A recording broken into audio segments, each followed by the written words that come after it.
For many years, Dubai was the crown jewel of business in Asia. Companies from all over the world, including South Korea, saw Dubai as the perfect place to set up their regional headquarters. The city offered a glittering skyline, cutting-edge infrastructure, and a welcoming environment.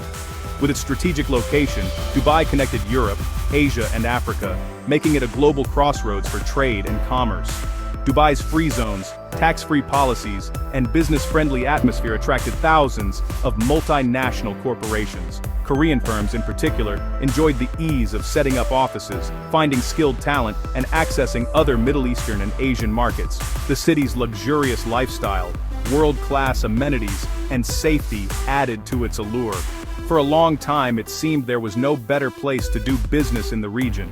Many global brands and tech giants made Dubai their base, bringing in billions in investments and creating thousands of jobs. The city became a symbol of modernity and ambition, often seen as a playground for the world's elite entrepreneurs. South Korean brands in electronics, construction, and fashion thrived in this environment, leveraging Dubai's advantages to expand across Asia. Yet, as the world changed, so did the business landscape in Dubai. New challenges began to surface, making companies rethink their long-term plans. In the last few years, a surprising trend has emerged. Korean companies, once deeply rooted in Dubai, are now packing up and moving to the Philippines. This shift has caught the attention of analysts and business leaders alike. What could drive firms away from a city once seen as the gold standard for business in Asia? Many industry observers initially doubted the news. After all, Dubai had been the go-to hub for decades. However, as more Korean businesses announced plans to relocate their Asian headquarters and investments, the trend became impossible to ignore. The reasons for this change were complex and deeply tied to the evolving economic landscape. Executives from Korean conglomerates began to voice concerns about the rising cost of doing business in Dubai. They also cited challenges in hiring, high housing costs for their staff, and a maturing market that offered fewer opportunities for rapid growth. The allure of Dubai was fading, replaced by a pragmatic search for new, more promising destinations. The Philippines, with its promise of lower costs, a skilled workforce, and a growing consumer market, quickly rose to the top of their list. The shift is now one of the most talked about moves in Asian business circles.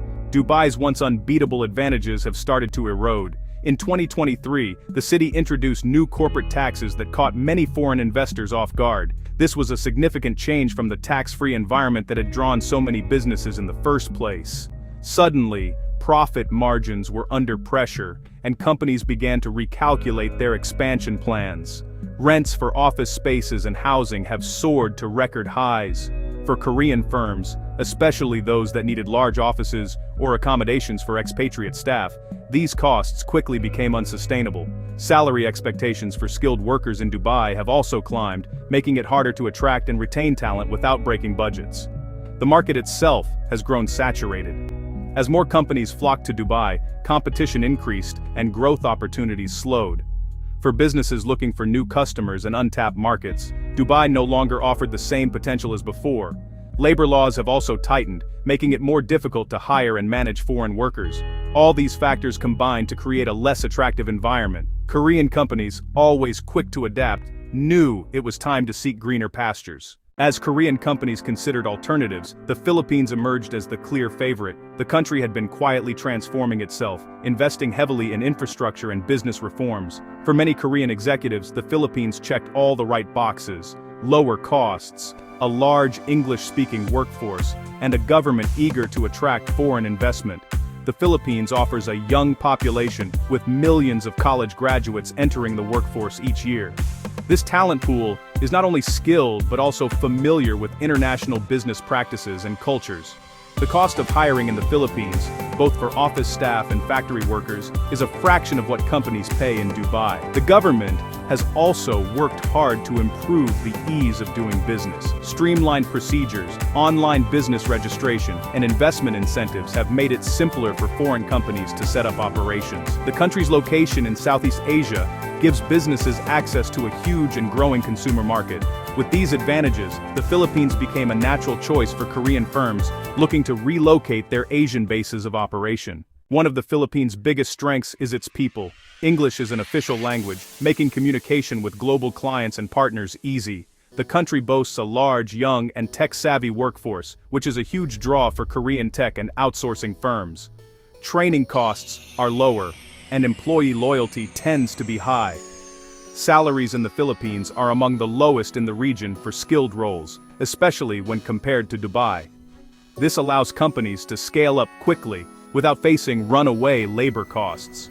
Office rents and utilities are also much more affordable in key cities like Manila, Cebu, and Davao. Over the past decade, the Philippine government has poured resources into improving infrastructure.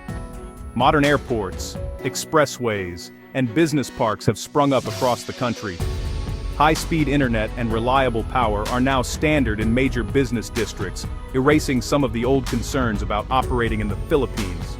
For Korean companies, these factors translate into significant savings and operational efficiencies. It's no surprise they are making the move.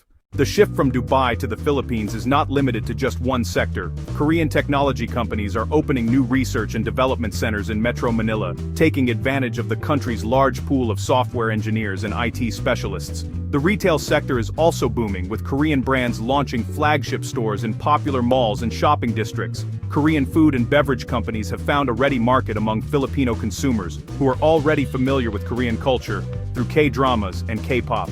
Chains and franchises are expanding rapidly, using the Philippines as a springboard to reach other Southeast Asian markets.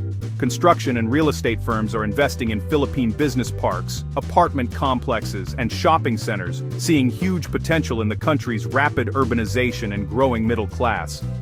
The business process outsourcing industry, long dominated by American firms, is now seeing a surge in Korean-run call centers and tech support offices.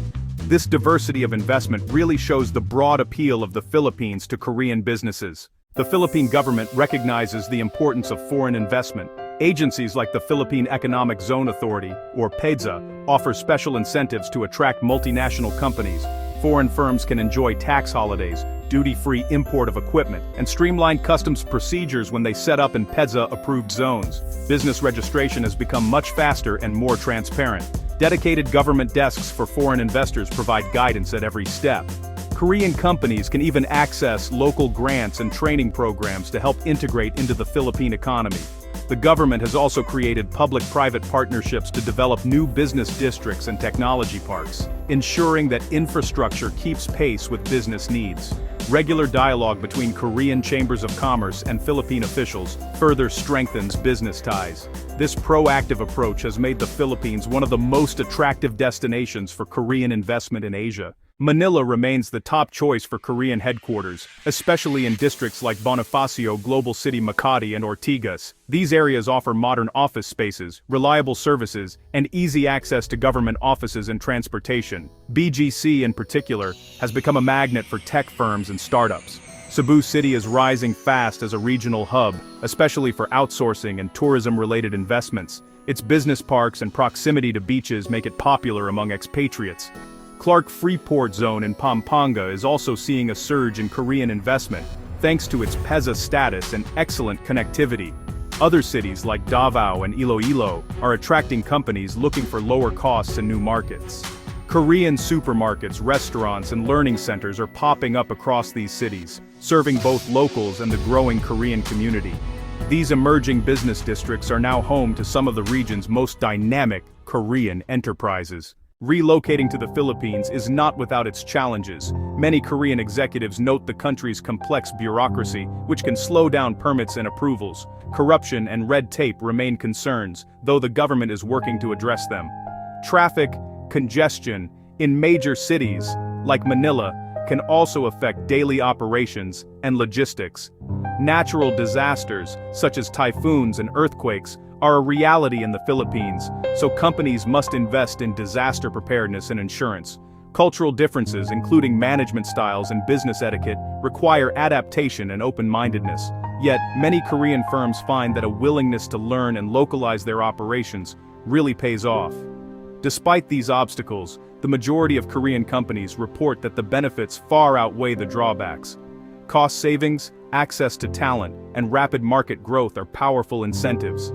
Support from both governments and local partners helps smooth the transition. In the end, the move to the Philippines is seen not just as a business decision, but as an investment in the future.